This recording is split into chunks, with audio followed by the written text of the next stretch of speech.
25 वर्षाहून अधिक काळ सेवा देणाऱ्या सांगली येथील सुप्रसिद्ध अनुराधा सुपर स्पेशालिटी आय हॉस्पिटलची शाखा आता आपल्या कवटेमंकाळ येथे सुरू झाली आहे.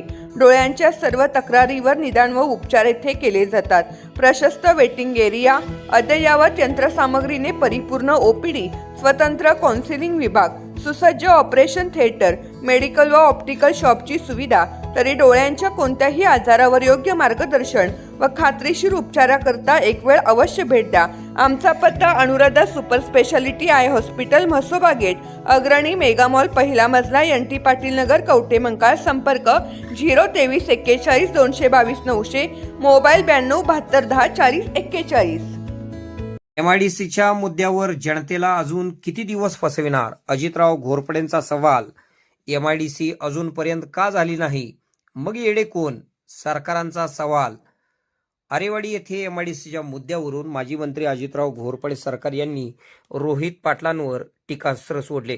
अजून किती दिवस जनतेला फसविणार असा सवाल विचारून तुमचे पूर्वज देखील याच विषयावर बोलत होते, ते आज अखेर झाले नाही. मग कशाला खोटे बोलता असा प्रतिप्रश्न माजी मंत्री अजितराव घोरपडे सरकार यांनी आमदार रोहितदादा पाटील यांचे नाव न घेता विचारला.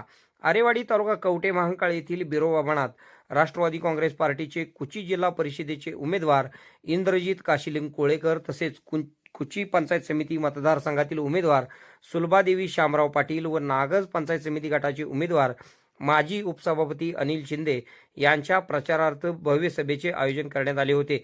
या सभेमध्ये माजी मंत्री अजितराव घोरपडे सरकार बोलवत होते. या सभेमध्ये महांकाली साखर कारखान्याच्या विद्यमान चेअरमन अनिताताई सगरे, राष्ट्रवादी काँग्रेस पार्टीचे युवा नेते प्रभाकर बाबा पाटील, तासगाव कवटे महांकाळ विधानसभा मतदारसंघाचे नेते संदीपबाबा गिड्डे पाटील, भाजपचे तालुकाध्यक्ष उदय भोसले यांची झालेली भाषणे पुढे पाहूया. यावेळी या सभेला आरेवाडीचे सरपंच रमेश कोळेकर, युवा नेते नितीन अमुने, माजी सभापती अजित कारंडे, ढालगाव जिल्हा परिषद व गटाचे उमेदवार, मार्केट कमिटीचे उपसभापती रावसाहेब राजाराम पाटील, ज्येष्ठ नेते राजाराम पाटील, विठ्ठल पाटील, कोळेकर गुरुजी यांच्यासह प्रमुख पदाधिकारी, कार्यकर्ते व नागरिक मोठ्या संख्येने उपस्थित होते. आपल्या भागातील बातम्या पाहण्यासाठी आमचे न्यूज चॅनल सबस्क्राईब करा व फॉलो करा. मुख्य संपादक Kunal Kothawale, KK Marathi news network. Sangli जिल्ह्याच्या जिल्हा परिषदेच्या निवडणुकीच्या प्रचाराच्या निमित्ताने काही विचार आपल्या समोर ठेवण्याच्या हेतूने आपण या ठिकाणी सगळेजण जमलोय. बंधूंनो, विधानसभेतून पूर्ण राज्याचा विकास होतो. काही धोरणं ठरवली जातात आणि त्या धोरणाप्रमाणे राज्याच्या कानाकोपऱ्यातील विकासासाठी निधी वितरित केला जातो आणि जिल्हा परिषदेच्या माध्यमातून शासनाकडून आलेल्या निधीचा योग्य वापर करून जनतेच्या इच्छेप्रमाणे, जनतेच्या मागणीप्रमाणे निरनिराळ्या ठिकाणी सुविधा निर्माण करणं आणि त्या सुविधांचा वापर जनतेसाठी मोकळा करणं हे काम केलं जातं. म्हणून या निवडणुकीला आपल्या दृष्टीने काम होतो. काही तरतुदी झाल्या, काही तरतुदी याच्या आधी सुद्धा झालेल्या आहेत, परंतु त्याचं पूर्णपणाने वाटप झालं का, त्या वाटपाप्रमाणे कामं झाली का, हे पाहण्यासाठी आता योग्य माणसांच्या हातात आपल्याला सत्ता द्यायची आहे. अजून बरंच काही आपल्याला करायचं आहे. या तालुक्याची गेल्या 50 वर्षातील, समजा काय म्हणणार नाही मी, पण 50 वर्षातील जर एकंदर अवस्था पाहिली तर मोठ्या आग अपेक्षातून, अतिशय कष्टातून हा तालुका पुढे नेण्याचं काम या तालुक्यातील अनेक लोकांनी केलं. या जरा आवाज कमी करा की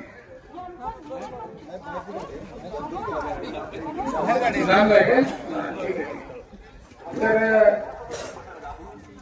आपल्या भागाच्या विकासासाठी जो निधी शासनातून येईल त्याचा योग्य वापर होतोय का नाही, त्या माध्यमातून लोकांच्या मागणीप्रमाणे सुविधा निर्माण होत आहेत किंवा नाही, या सगळ्या गोष्टीचा उहापोह या जिल्हा परिषदेच्या निवडणुकीच्या माध्यमातून किंवा निवडणूक झाल्यानंतर जिल्हा परिषदेच्या इमारतीत सुद्धा निरनिराळ्या सभामधून घेण्याची आपल्याला याद्वारे एक सवलत निर्माण होणार आहे, एक अधिकार प्राप्त होणार आहे आणि म्हणून या सगळ्याची जबाबदारी घेणारी माणसं या पुढच्या काळात आपण निवडून दिली पाहिजे.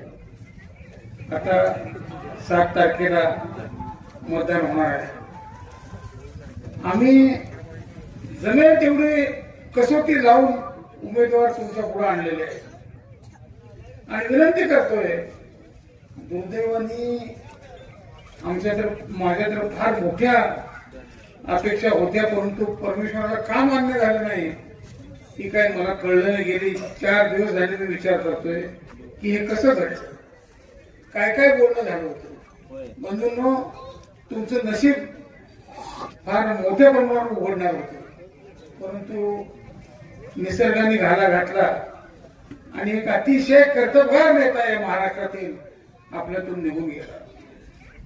पक्षाचं बंधन नाही, जाती धर्माचं बंधन नाही, कशाचंही बंधन न मानता येणाऱ्या माणसाच्या कामाची पूर्तता करणं एवढाच ध्यास घेतलेला हा नेता आज आपल्यातून निघून गेला.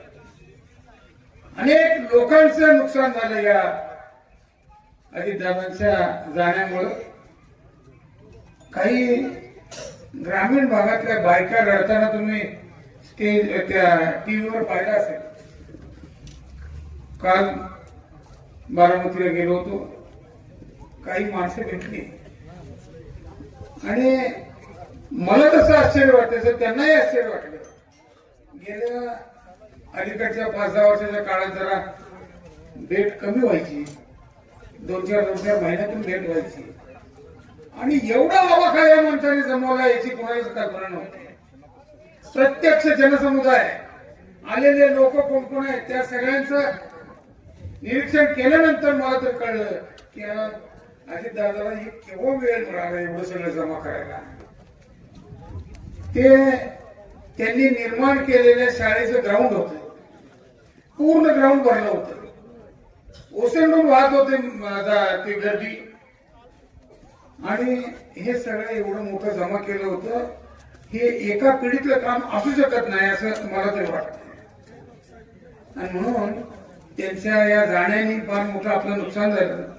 त्यातल्या त्यात आपण तर कमनशिबी आहोत, बोललेले शब्द मला सांगता येत नाही, परंतु तुमचं नशीब उघडणार नाही होतं एवढंच मी या ठिकाणी सांगू शकतो. आणि म्हणून आता त्यांना श्रद्धांजली वाहताना केवळ पुष्पांची नाही तर त्याच्याबरोबर मतदानाची सुद्धा श्रद्धांजली व्हावी आणि त्यांनी निर्माण केलेल्या या राष्ट्रवादी पक्षाच्या संघशक्तीवर विश्वास ठेवून आम्ही तरी प्रयत्न केला आहे की त्यांच्या इच्छेप्रमाणे त्यांच्या विचाराप्रमाणेच उमेदवार दिले जावे. एक तर व्हिडिओ मी बघितला, माझ्या आयुष्याच्या शेवटच्या क्षणापर्यंत मी फक्त लोकांची सेवाच करणार हे ठासून सांगणारा नेता या निमित्ताने आपण हरपला. असो, आता तुमच्या आमच्या हातात एकच गोष्ट आहे की केवळ अजितदादा गेले हे उघडत बसण्यापेक्षा या मातीतला गुण आहे. अनेक संकट गेल्या 1000 वर्षात या मातीवर आली, या देशावर आली. सगळी संकट बाजूला करून पुन्हा एकदा नवीन नेतृत्व निर्माण करून प्रत्येक वेळेला या देशात महाराष्ट्रात पुन्हा एकदा जनसमुदायाचं जनसेवेचं राज्य निर्माण करण्याचा प्रयत्न आपल्या नेत्यांनी केला आणि आता सुद्धा खऱ्या अर्थाने जे स्वप्न आपण दादांच्या आधाराने पाहत होतो ते पूर्ण करण्याच्या दृष्टीने आपल्याला या निमित्ताने जी संधी प्राप्त झाली आहे ते स्वप्न पूर्ण करण्यासाठी या संधीचा आपण पूर्ण उपयोग करून घ्यावा आणि या जिल्ह्याची धुरा आम्ही जे काही पॅनेल निर्माण केलंय यांच्या चिन्हाच्या पुढे बटन दाबून एक सामुदायिक जबाबदारीची जाणीव असणाऱ्या लोकांची फळी निर्माण करूया आणि या जिल्ह्याच्या विकासाचं स्वप्न पूर्ण करण्याच्या दृष्टीने प्रयत्न करूया. बंधूंनो, राजकारण कशासाठी करायचंय? सामान्य लोकांचं जीवनमान बदलण्यासाठी म्हणजे विकासाकडे नेण्यासाठी हे राजकारण करायचं आहे. ह्याची एकदा खुणगाट बांधली पाहिजे. आपल्याकडं हा तालुका स्वतंत्र झाल्यापासून जवळजवळ 40 वर्ष राजकारण आपल्या तालुक्याच्या पातळीवर चाललंय. मला आपल्याला असं सुचवायचं आहे की आता तरी निदान आपल्या राजकारणाची दिशा काय असावी हे तुम्ही आम्ही सर्वांनी एकदा निश्चित केलं पाहिजे. एक काम झालं, आपल्या तालुक्यात पाणी आलंय. आता पाण्यावर काय करायचं आहे? पहिल्यांदा द्राक्षाचं पीक शेतकऱ्यांच्या प्रयत्नातून उभं राहिलं, बऱ्यापैकी पैसे मिळाले, आनंद वाटला, लोकांची प्रगती जरा दिसायला लागली. पण पुन्हा ते सुद्धा पीक निसर्गाने आमच्या हातातून हिसकून नेलं. आणि आता जीवनमान जगण्यासाठी शेतीवर पूर्णपणे अवलंबून राहायचं असेल तर आपल्याला ऊसाचंच पीक करावं लागेल आणि ते पीक फार मोठ्या प्रमाणावर वाढवावं लागेल. तरच खऱ्या अर्थाने पुढची पिढी ही आपल्याला प्रगतीपथावर गेलेली दिसेल. आणि म्हणून मी आपल्याला सांगू इच्छितो की या पुढच्या काळात या पद्धतीने शेतीचं नियोजन, त्याचबरोबर आणखीन काही कामं आपल्या अर्धवट राहिले, घेणाऱ्या प्रत्येक पिकावरची प्रक्रिया ही याच तालुक्यात व्हावी अशा पद्धतीचं नियोजन, प्रक्रिया संस्थांचं नियोजन आपल्याला या विभागात करावं लागेल. तरच खऱ्या अर्थाने निर्माण केलेल्या पिकाचा सगळ्याचा सगळा दाम आपल्या पदरात पडेल आणि त्याच्यातून आपली परिस्थिती सुधारेल. अशा पद्धतीचं एक उद्दिष्ट डोळ्यासमोर ठेवून आपण गेलं पाहिजे. आणि मग हे उद्दिष्ट पूर्ण करताना जिथं जिथं मदत लागेल तिथं आपला माणूस असला पाहिजे. निवडून दिलेल्या प्रतिनिधींच्या माध्यमातून हे सगळे स्वप्न पूर्ण करण्यासाठी आपल्याला ते उपयोगी पडले पाहिजे. अशा पद्धतीचा विचार या निवडणुकीच्या निमित्ताने आपण आपल्या पुढे ठेवला पाहिजे. तरच खऱ्या अर्थाने या पूर्ण तालुक्याचा विकास होईल.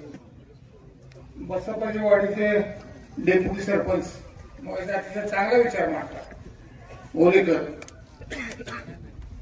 आपल्या तालुक्यातीलच लोकांच्या माध्यमातून आपला विकास करण्याची इथं पुढच्या काळात विचारधारा सुरू झाली पाहिजे असं त्यांच्या म्हणण्याचा उद्देश होता. खरंच मला काय कोणावर टीका करायची नाहीये. जसं जसं राजकारणात आम्हाला काही गोष्टी ऍडजस्टमेंटच्या करायला लागल्या त्या केल्या, इलाज नव्हता. आणि राजकारण पूर्णपणे यशस्वी करण्याची ऐपत नव्हती. आता याचा अर्थ कसा काढताय बघा. परंतु ऐपत नव्हती हेच खरं आहे. अनेक वेळा निवडणुकीला पैसा कमी पडलाच. कुणी केली निवडणूक महाग? बाहेर येणाऱ्या लोकांनी निवडणूक महाग केली. मला काय त्याच्यावरती तक्रार नाही. ज्याला ती संधी लोकशाहीत मिळालेली असते ती तो वापरणार. आम्ही सांगून काही थांबणार नाही. परंतु त्यांच्या प्रवृत्तीचा परिणाम मात्र या तालुक्यावर सगळ्यात जास्त झाला. मला तर असं म्हणायचं आहे की अखंड पश्चिम महाराष्ट्रात सगळ्यात वाईट परिणाम जर या पैशाच्या राजकारणाचा पुढे झाला असेल तर तो कवटेमंकाळ. आणि मग सर्वसामान्य लोकांच्या पुढच्या प्रगतीची सगळी दार बंद झाली. एकच दार चालू आहे. आणि आमच्या सरकारना आपल्या सगळ्या मनातल्या कल्पना बाजूला ठेवून हे चाललेल्या पैशाचं आज सुद्धा तेच चाललंय. तुमच्यावर तर फार मोठी जबाबदारी आहे. येत्या निवडणुकीत एक 2-4 तर पूर्ण बाजूला ठेवा, नाही तर परत एकदा आडी नासवल्याशिवाय सोडत नाही. यांच्याकडे कडाच तेवढी आहे. कोण कुठला कोणत्या गावचा काय बघू नका. त्याचं पूर्व चारित्र्य जर संशयास्पद असेल तर मतदान देऊ नये. हे कर्तव्य बजावावं अशी माझी तुमच्या पुढे आग्रहाची विनंती आहे. नाहीतर या तालुक्यात आता पुढची पिढी पुन्हा एकदा बर्बाद केल्याशिवाय ही दलाल मंडळी थांबणार नाही. म्हणून या तालुक्याच्या पुढच्या प्रगतीसाठी अजितराव घोरपडे किती किंचाळून भाषण केले काय उपयोग नाही होणार. तुम्ही कोणचं बटन दाबताय त्याच्यावर हे सगळं अवलंबून आहे. आम्ही किती पळालो, किती दमछाक केली तरी तुमच्या एका बोटाच्या किमयेशिवाय हे घडू शकत नाही. आता एक गोष्ट वेळ गेला तरी चालेल पण तुम्हाला सांगतो. काल अजितदादांची एक जवळची मित्र, बऱ्याच वर्षापासून माझेही मित्र आहेत, बारामतीत भेटले. किरण गुजर नाव सुद्धा सांगतो. आणि त्यांनी सांगितलं, घोरपडे साहेब दुर्दैव आहे तुमच्या आमच्या सारख्यांचं. अलीकडच्या काळात दादा पूर्णपणे नाराज होते. म्हणलं काय झालं? या पिंपरी चिंचवडसाठी आणि या बारामतीसाठी जीव ओतून काम केलं. फक्त जीव जायचाच राहिला होता. एवढं निकराचं आणि टोकाचं काम वेळ देऊन शरीराची पर्वा न करता या ठिकाणी उभं केलं. परंतु दोन्ही ठिकाणी जनतेने त्यांना पराभव पचावावा लागला. आणि ही जर किमया इथनं पुढच्या काळात अतिशय प्रामाणिक राजकारणाच्या पदरात येऊन पडायला लागली तर राजकारणात कुणी शिल्लक राहील का ही शंका मला यायला लागली. आणि मग दादा त्यांच्याजवळ बोलले. किरण म्हणले पुढच्या आठवड्यात मी राजकारण सोडून घरात बसण्याचा निर्णय माझ्या मनात घेतलाय. दादा म्हणजे काय बोलायला लागला तुम्ही? एवढं मोठं क्षेत्र तुम्ही निर्माण केलंय, एवढी मोठी जनसंख्या तुमच्यावर अवलंबून आहे आणि तुम्ही आता हे बोलायला लागलाय हे काही मला काही बरोबर वाटत नाही.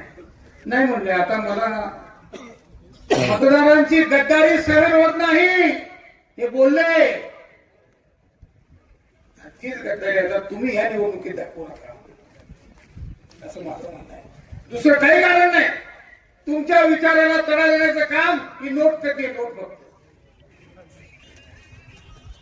एवढं जर सांभाळलं तर या तालुक्याच्या विकासाला पुन्हा एकदा गती मिळेल याची खात्री मी तुम्हाला देतो.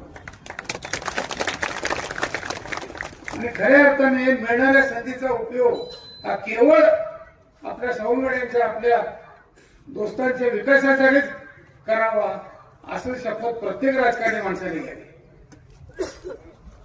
आणि म्हणून मला आपल्याला असं सांगायचं आहे की आता काय 2-4 दिवस राहिले, जमेल तेवढ्या प्रत्येक गावातील घराकडे जावा, हात जोडून विनंती करावं. या तालुक्याचं अस्तित्व काय ठेवायचं असेल तर मतदान हे योग्य पद्धतीने सच्च्या दिलाने आणि पारदर्शक पद्धतीने द्या. निवडून आल्यानंतर या सगळ्या उमेदवारांच्या हातून चांगलंच काम घडलं पाहिजे याची ग्वाही मी देतो अजितराव घोरपडे. त्यात पुढे शंका बाळगायचं काही कारण नाही. त्याच्यासाठी वेगळी पद्धत सुरू करू. प्रत्येक सभासदाच्या, प्रत्येक निवडून आलेल्या व्यक्तीच्या कामाचं व्हॅल्युएशन करायची पद्धत सुरू करू. शासनाकडून म्हणजे महाराष्ट्र शासनाकडून आलेल्या निधीचा उपयोग हा तुमच्या विकासासाठीच झाला पाहिजे याची निश्चिती करून घेण्याचं काम हे या माध्यमातून जिल्हा परिषदेमध्ये सुरू करू. आणि त्याच्यातून अनेक कामं या ठिकाणी उभी राहतील. एखाद्याच्या मनात असलं की खऱ्या अर्थाने जनतेला न्याय देण्याचं काम तो माणूस करतो. तसंच आता या निवडून आलेल्या लोकांच्या बाबतीत पहिल्याच आठवड्यात निवडून निकाल लागल्यानंतर आता तुम्ही मतदान कसं देताय याच्यावर सगळं अवलंबून आहे. परंतु जी काही संधी निर्माण होणार आहे त्या संधीचा योग्य उपयोग करण्यासाठी योग्य मतदान द्यावं अशी माझी आपल्याला विनंती आहे. बंधूंनो, सगळ्यांच्या मनात येत असते की माझं जीवन पुढचं सुखी व्हावं, पण सुखी होण्यासाठी काही नियोजन करावं लागतं. योगायोगाने या विभागात थोडंफार नियोजन पूर्वीचं आहे. पाणी आलंय, शेतीची दिशा पुढची तयार आहे. आता शेतमालावरच्या प्रत्येक मालावर प्रक्रिया करणारी यंत्रणा उभी करण्याचं काम या पुढच्या काळात आपण करूया आणि त्याला जिल्हा परिषदच्या निधीच्या माध्यमातून जोड देण्याचं काम करू. अनेक ठिकाणी मुख्यमंत्री सहाय्य योजना, पंतप्रधान सहाय्य योजना या आहेत, त्याला थोडीशी जोड जिल्हा परिषदच्या निधीतून देऊ आणि निरनिराळ्या संस्था, निरनिराळे प्रकल्प या ठिकाणी उभं करण्याचं काम करूया. त्याला जिल्हा परिषदमध्ये जे अधिकार आपल्याला प्राप्त होणार आहेत किंवा आपल्या जिल्हा परिषद अध्यक्षांना प्राप्त होणार आहेत, त्या सगळ्या अधिकाराचा उपयोग करून एक संपन्न असा जिल्हा या ठिकाणी उभा करण्याचा आपण निश्चय करू आणि त्या माध्यमातून सर्वसामान्य सर्वच नागरिकांना, विशेषतः तरुण पिढीच्या हाताला काम देण्याचं काम या ठिकाणी निश्चितपणाने केलं जाईल याची मी ग्वाही देतो. विरोधकांनी काहीतरी मुद्दा काढला होता मगाशी, रावकर बाबा बोलले वाटतं, नाही येत आता. एमआयडीसीचं काय झालं, कुणाला विचारायला लागलाय? शासनात तुम्ही कोण आहे आमदार, कुठे आहेत आमदार? काय झालं एमआयडीसीचं? मीच विचारतो, काय झालं एमआयडीसीचं? काल एक व्हिडिओ पाहिला, एमआयडीसी उभं करणं एका एरिया कबाड्याचं काम नव्हतं. अरे तेच आम्ही म्हणत होतो, एरिया कबाड्या नादात लागू नको, होणार नाही तुझ्या हातून, तुझ्या हातून होणार नाही हे काम तुझं नवं. कशाला हात घालायला लागला? काय झालं? झाली एमआयडीसी, कशाला जाहीर केलं होतं? किती बाबतीत खोटं बोलणार? मागच्या विधानसभेच्या निवडणुकीत गाव जाऊन सांगितलं एमआयडीसी उभं केल्याशिवाय राहत नाही, असं त्यांच्या पूर्वजांनी सांगितलं होतं. या तासगाव तालुक्याचा कॅलिफोर्निया केल्याशिवाय थांबत नाही. कॅलिफोर्निया राहू दे, ते सहारा वारवून पाहिजे पडेल. या अशा पद्धतीच्या थापा मारून दिशाभूल करून काही वेळेला आमच्यातली भोळी बाबळी माणसं त्या शब्दांना बळी पडतात. काही वेळा यांच्या मोठेपणापासून मला काहीतरी मिळेल या भ्रामक कल्पनेला बळी पडतात आणि मग मूळ हेतू बाजूला राहतो. दिलेले अधिकार वापरता येत नाहीत म्हणून मग काहीतरी दुसरंच गळ्यात पडतं की जे नशीब म्हणून स्वीकारलं जातं आणि तिथून तुमचं नुकसान सुरू होतं. असं या पुढच्या काळात हे असं घडू नये. काहीतरी रचनात्मक काम उभं राहिलं पाहिजे. बंधूंनो, मी ज्या वेळेला बोलतोय त्यावेळेला माझं स्वतः व्हॅल्युएशन मी करत असतो. जेवढे म्हणून संस्था या तालुक्यात निर्माण केल्या, एकही संस्था बंद नाही, सगळ्याच्या सगळ्या चालू आहे. आज जे वर्गना करतायत एमआयडीसी सकट सगळ्या, एक पानपट्टी उभी केली नाही, एक पेटाची चक्की उभी केली नाही, तर बोलायला मात्र ताट. त्या कलेक्टर ऑफिसमध्ये जायचं, मंजुरीचे पत्र घ्यायचं, कोणती कामं मंजूर झाली त्याची पत्रकं छापायची आणि गावात चिटकवायची. माझ्या प्रयत्नातून कोण बघायला जाते, कोण विचारला जातो, हाय कुणाला वेळ एवढा तुझ्या मागे लागायला. तर हे धंदे आता जर बंद करायचे असतील तर कोणतीही पार्टी आपल्या मनाने बंद करणार नाही, तुम्ही ते बटन दाबूनच बंद करावं लागेल. म्हणून ह्या निवडणुकीत आता मतदानाचा दिवस जवळ यायला लागलाय. बंधूंनो, अतिशय कळकळीची विनंती तुम्हाला करतोय, एकही मतदानाची संधी चुकीची घालवू नका. हे तुम्हाला दिलेलं पवित्र अधिकार आहे. त्या अधिकारातून एक चांगल्या पद्धतीची संघटना, चांगल्या पद्धतीचा पुढचा कार्यक्रम निवडून देण्यासाठी मदत करा. तुम्हाला ह्याची फळं नक्की चांगली मिळतील. हा देश फार संपन्न आहे, हा देश गरीब नाहीये, फार संपन्न देश आहे. पण त्या देशाला वळण लावण्याचं काम चुकीच्या लोकांच्या हातात गेल्यामुळं हे सगळं आपल्याला बिघडलेलं दिसायला लागलंय. पण ते बिघडलेलं दुरुस्त होईल. तुमच्या मदतीनेच वस्तू होईल. फक्त एवढंच करा आणि योग्य पद्धतीने मतदान करा. कशावर तरी अवलंबून मतदान करू नका. मतदानाच्या आधी काही अपेक्षा करू नका, मतदानाच्या नंतरची अपेक्षा करा.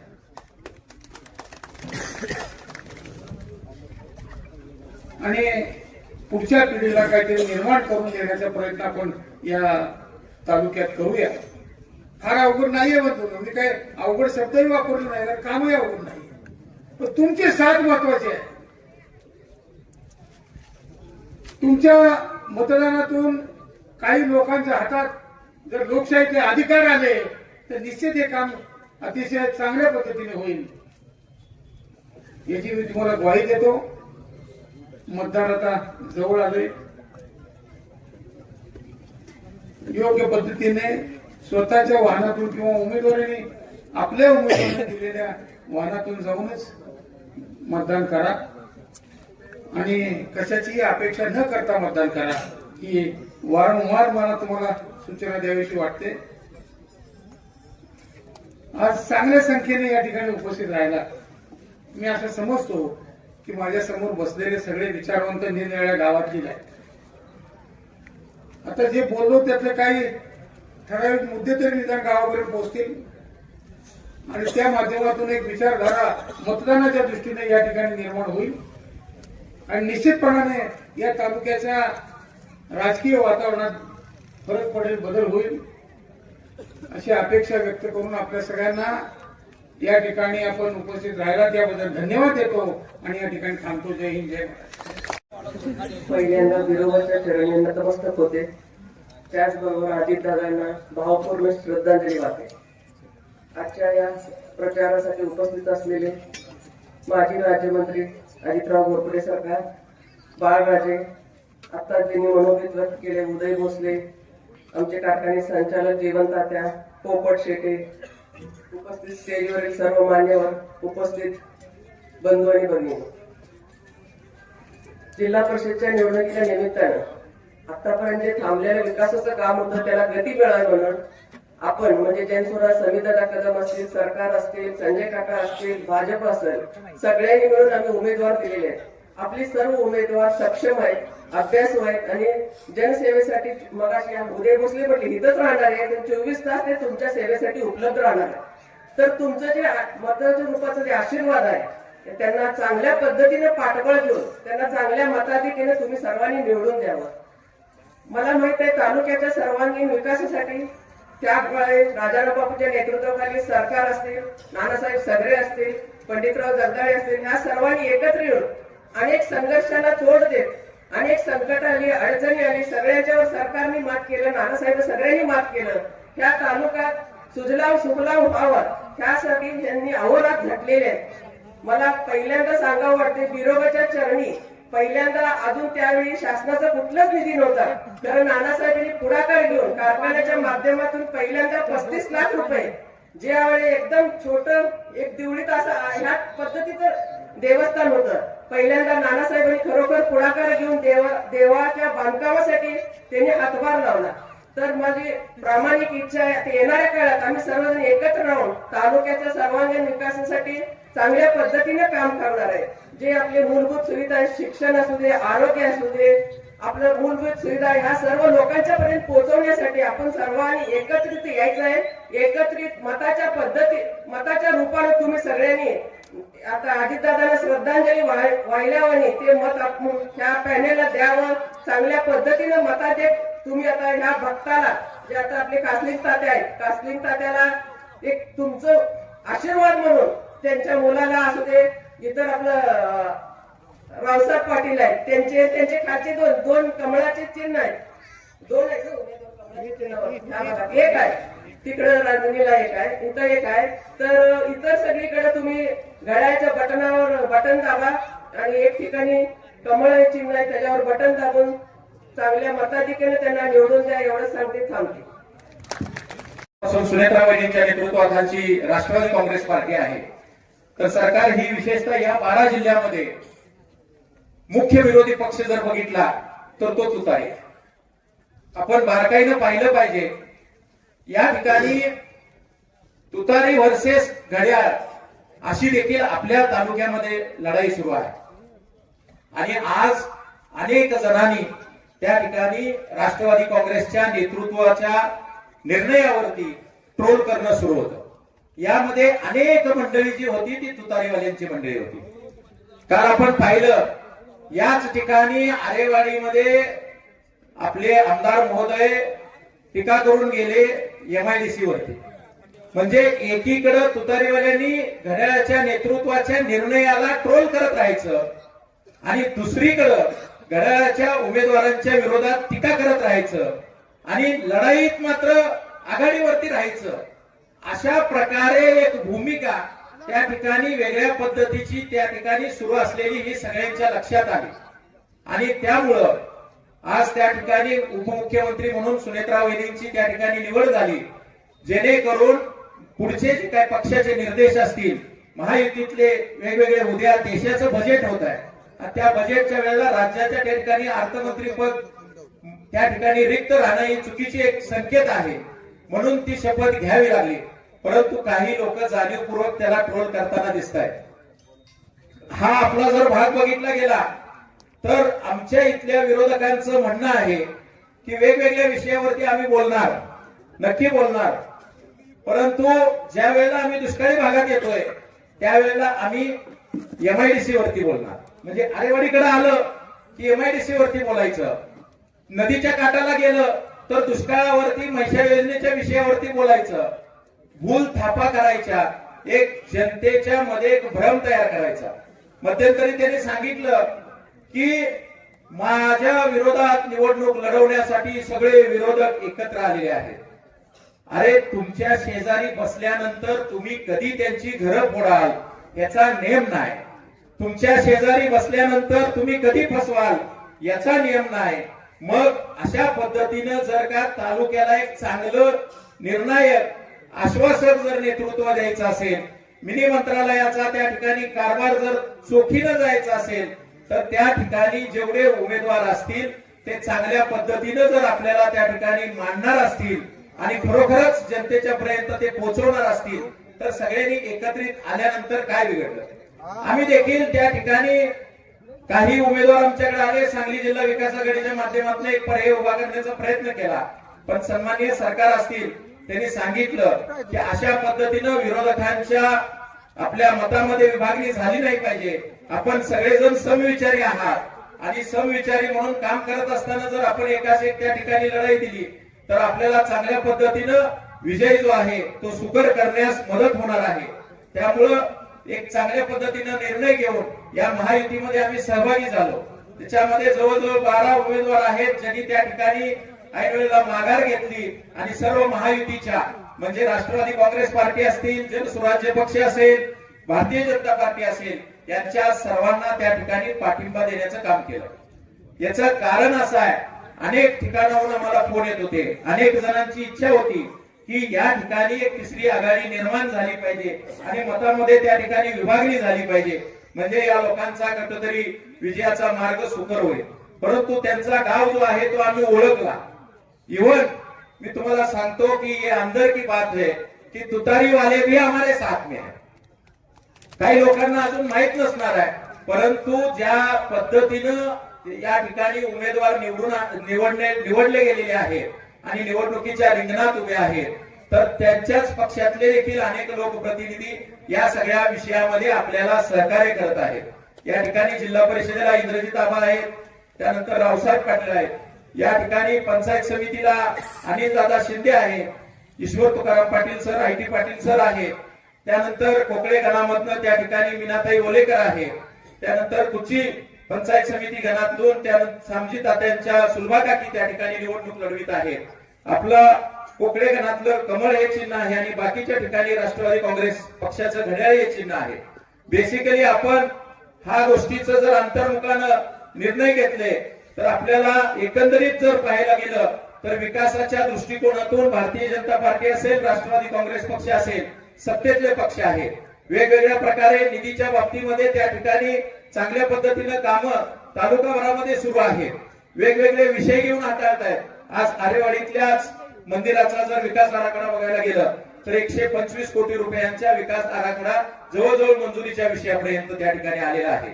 आपण रांजणी, कोकळे, अलकोट, अफळापूर या भागातला जर विषय म्हटला तर ट्रायकोडचा विषय त्या ठिकाणी आपण मांडलेला आहे आणि ती सन्माननीय नितेशजी राणे साहेब म्हणजे बंदरे मंत्री यांच्याकडे त्याच्या संदर्भात बैठक होऊन पुढचा जो मार्ग आहे त्या रोजगार निर्मितीच्या दृष्टिकोनातून आपण तो घेऊन चाललेला आहे. महाकाली सहकारी साखर कारखाना जो आहे हे तालुक्याचं आर्थिक केंद्र होतं, तर तो चालू करण्यासाठी अनिता वहिनी त्या ठिकाणी झटतायत. बचाव कृती समितीच्या दृष्टिकोनातून आम्ही देखील त्याच्यामध्ये आहे. वेळ आपल्याला अगदी कमी आहे, बऱ्याच गोष्टी त्या ठिकाणी अनेक वक्ते आपले मार्गदर्शक देखील बोलणार आहेत. तर त्यामुळे मला असं वाटतंय की विरोधकांच्या कुठल्याही भूलतापांना, भ्रमांना, खोट्या प्रकारच्या वेगवेगळ्या अफवांना आपण त्या ठिकाणी बळी न पडता आपण महायुतीच्या उमेदवारांच्या पाठीशी उभा राहून भरघोस मताने त्या ठिकाणी निवडून द्यायचं आहे. मतदान 7 तारखेला आहे. 7 तारखेला 5 तारीख अगोदरची होती, 7 तारीख ही बदललेली आहे. जास्तीत जास्त या ठिकाणी लोकप्रतिनिधी आणि गावागावातले प्रतिनिधी जास्त दिसत आहेत. आपल्या आपापल्या गावामध्ये जास्तीत जास्त पद्धतीने डोळ्यात तेल घालून लक्ष ठेवायचं आहे, कारण रात्र वैऱ्याचे आहे. समोरचे जे उमेदवार आहेत ते आर्थिकदृष्ट्या सक्षम अशा पद्धतीनं आणि पैशाच्या विषयावरती, जोरावरती कुठेतरी निवडणुकीमध्ये वेगळा संदेश देण्याची चित्र निर्माण करणार आहे. या गोष्टीला पायबंद घालायचा आहे आणि 7 तारखेला भरघोस मताने घड्याळ आणि कमळाचे उमेदवार या ठिकाणी निवडून द्यायचे आहेत. एवढंच या ठिकाणी मी आवाहन करतो आणि माझं मनोगत या ठिकाणी थांबवतो. जय हिंद, जय महाराष्ट्र. साठी ठराविक वेळ आहे, त्यामुळे कोणाची नावं घेणार नाही. व्यासपीठावर सर्व मान्यवर आज या ठिकाणी जिल्हा परिषद पंचायत समितीच्या निवडणुकीच्या 2026च्या शुभारंभ प्रसंगी उपस्थित आपण सर्व मतदार बंधू भगिनींनो, ही जी निवडणूक येऊ घातलेली आहे, एकाच मुद्द्यावरती आपण या तालुक्याला लढायचा आहे. या निवडणुकीच्या माध्यमातून सरकारांना मी विनंती केली होती की संपूर्ण राज्यामध्ये आणि केंद्रामध्ये जरी भारतीय जनता पार्टीचे सरकार असलं, मोठा भाऊ म्हणून काम करत असलं, तर या तालुक्यामध्ये काळाची गरज आहे. भारतीय जनता पार्टी लहान भावाची भूमिका पार पाडणार आहे आणि या तालुक्याचं नेतृत्व याच तालुक्यातल्या नेत्याने करावं. या भूमिकेवर ही महायुती झालेली आहे. बंधूंनो, आज एक गोष्ट आवर्जून सांगण्यासाठी मी इकडे आलेलो आहे की भारतीय जनता पार्टीचे जे काही कार्यकर्ते आहेत या भागातील, त्या महायुतीच्या सर्व उमेदवारांना त्या उमेदवाराच्या पाठीशी ताकदीने उभा राहायचं आहे. काळाची गरज आहे. बंधूंनो, टीका करणं या आतापर्यंतच्या व्यासपीठावरच्या मान्यवरांच्या तोंडून तुम्ही ऐकलं. या तालुक्यामध्ये राजकीय दलाली असू दे, काय असू दे, काय विषय चालले. जिल्हा परिषद पंचायत समितीची निवडणूक म्हणजे सामान्य कार्यकर्ते जे नेत्यासाठी धावतात, 10-20 वर्षे काम केले, अशा कार्यकर्त्यांच्या हक्काची भाकरी असते. आणि ती भाकरी आज कशा पद्धतीने या तालुक्यामध्ये तुतारीच्या माध्यमातून विकली गेली, या प्रत्येक जिल्हा परिषद गटामध्ये तुम्ही बघितलेला आहे. या कोकळे गटात बघा, डालगाव गटात बघा, राजनी गटात बघा, प्रत्येक उमेदवार जिल्हा परिषदचा असो किंवा पंचायत समितीचा असो, तू किती खर्चणार आहेस, तू किती खर्चणार आहेस, तू 50 लाख, तू किती, चल घे पैसे तिकीट. आणि सामान्य कार्यकर्त्यांना या ठिकाणी वाऱ्यावर सोडण्याचं काम झालेलं आहे. ज्या आज आपण म्हणतो सरकारांना म्हैसाळ योजनेचे शिल्पकार, थोडस चुकीचं वाटतंय मला. म्हैसाळ योजनेचे शिल्पकार नाही, म्हैसाळ योजना, टेंबू योजना आणि अखंड कृष्णा खोरे विकास महामंडळाचे शिल्पकार कोण असतील तर ते अजितरावजी घोरपडे सरकार आहेत. एक गोष्टीचा विचार करा, आज या तालुक्यावरती काय 15 वर्षात वेळ आलेली आहे, कशा पद्धतीने तिकीट दिलेलं आहे. राजनी पंचायत झेडपी गटात जर बघितला तर काम करायचं असेल तर पहिल्यांदा त्या भाऊचं पान आणायला लागतं जुन्या स्टँडवर जाऊन आणि मग त्याचं काम होत असतं, टॅक्स द्यावा लागतो. इथं बघा, या तालुक्यातला आरारावा वारल्यानंतर दुसऱ्या दिवशी ज्यांनी पक्ष बदलला असे दलाल या ठिकाणी तुमच्या समोर मत मागायला येऊन उभारलेले आहेत. आज ते प्रचंड पैसा, इकडे बघा नागाव गटात प्रचंड पैसा घेऊन तुमच्या समोर यायला लागलेत, किती पाहिजे बोल म्हणून. पण उद्याच्याला निवडणूक झाल्यानंतर तुमच्याकडे ही माणसं वापरून फिरून बघणार सुद्धा नाहीत. बंधूंनो, हे सत्य आहे. येणाऱ्या काळामध्ये कोण आपल्या कामाचा माणूस आहे, सामान्य उमेदवार या ठिकाणी दिलेले आहेत. रावसाहेब पाटील सारखा पोरगा आहे, इंद्रजित सारखा युवक आहे.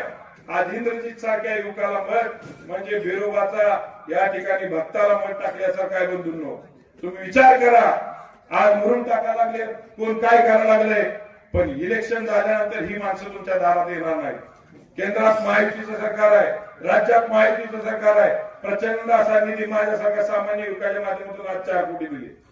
आज पाण्याचं जे काम झालेलं आहे ते 95 ला असू दे किंवा आता असू दे, सरकारांच्या माध्यमातून, काकाच्या माध्यमातून आणि फक्त महायुतीच्या माध्यमातून झालेलं आहे.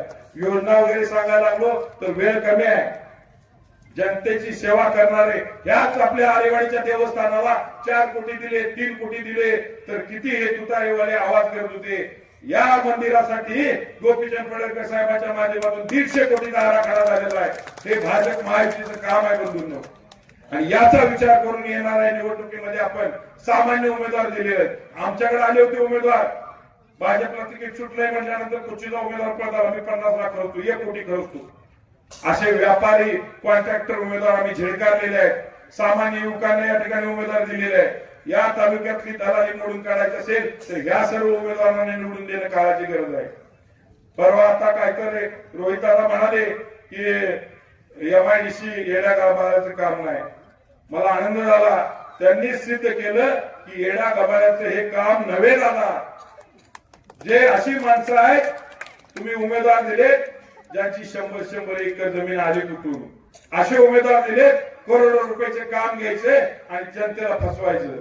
अशा प्रवृत्तीला बाजूला काढा आणि या महायुतीच्या उमेदवारांना, राष्ट्रवादी अजिताना गट आहे, भाजप आहे, जनसुराज्य आहे या ठिकाणी, त्याचबरोबर RPI या महायुतीच्या सर्व उमेदवारांना आपण प्रचंड बहुमताने विजयी करा. बंधूंनो, एक गोष्ट सांगावीशी वाटते, तुम्ही विचार करा, घोरपडे सरकारांचे कार्यकर्ते सत्ता नसताना 20 वर्षामध्ये स्वतःच्या घरची भाकरी खाऊन आज गट ठामपणे त्यांच्या मागे उभा आहे. अशा कार्यकर्त्यांना तुम्ही संधी कधी देणार आहे? देणार आहे का नाही? आज मला एका प्रश्नाचं उत्तर द्या. या युवकांनी आज गजानन आमचा तिथला कोलेकर उभारलेला आहे, सामान्य युवक आहे, बैलप्रेमी युवक आहे. अशा पोरांना कधी जायचं का नाही पंचायत समितीत? का कॉन्ट्रॅक्टर लोकांनी जायचं? या जेडपी गटामध्ये जे यापूर्वीचे जेडपी सदस्य होते त्यांनी ह्या गटातला निधी आठवड्याला टक्केवारी घेऊन दिला. तुमच्या गटात आले का? जे आमदार आज इथं भावनिक आव्हान करायला येणार, निवडून आल्यापासून ते तुमच्यापर्यंत आभार मानायला सुद्धा आले नाहीत. ही सत्य परिस्थिती आहे. का आलेत आपल्यापर्यंत आभार मानायला? एक या 25 वर्षाच्या काळात रोहित दादांनी, मी जाहीर सांगतो, इंडस्ट्री, उद्योग, सहकार राहू दे, एका कार्यकर्त्याला पानपट्टी जर काढून दिली असेल, आम्ही राजकारणाचा संन्यास घेतो. मग अशा लोकांच्या मागे आपण जाणार आहे का? सामान्य उमेदवारी देणाऱ्या, या तालुक्याची तळमळ असणाऱ्या युवकांना आपण पाठिंबा देणार आहे.